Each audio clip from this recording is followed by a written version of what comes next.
Orang yang bergaji RM1,500 akan sentiasa rasa orang yang bergaji RM10,000 lebih kaya.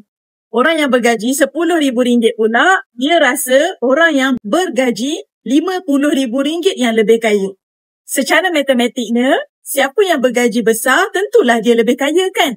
Tapi formula kaya yang sebenar adalah tabungan tambah harta tolak hutang. Bermakna, untuk membina kekayaan, anda perlu ada tabungan yang banyak, kumpul harta dan langsaikan hutang.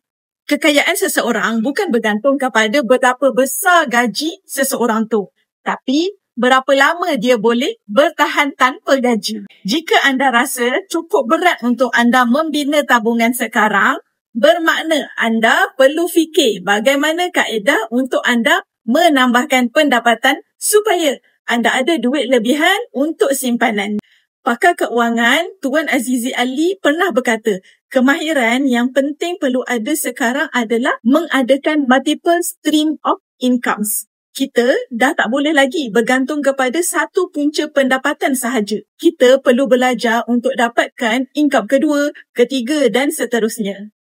Pada masa yang sama, bina tabungan walaupun sedikit.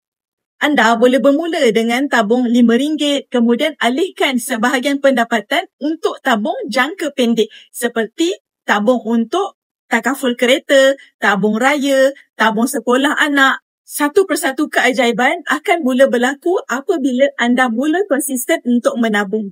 Jangan letakkan alasan dan mula bertindak sekarang. Semoga perkongsian saya ini dapat memberi manfaat. Dan anda boleh follow saya untuk lebih banyak ilmu tentang emas dan keuangan.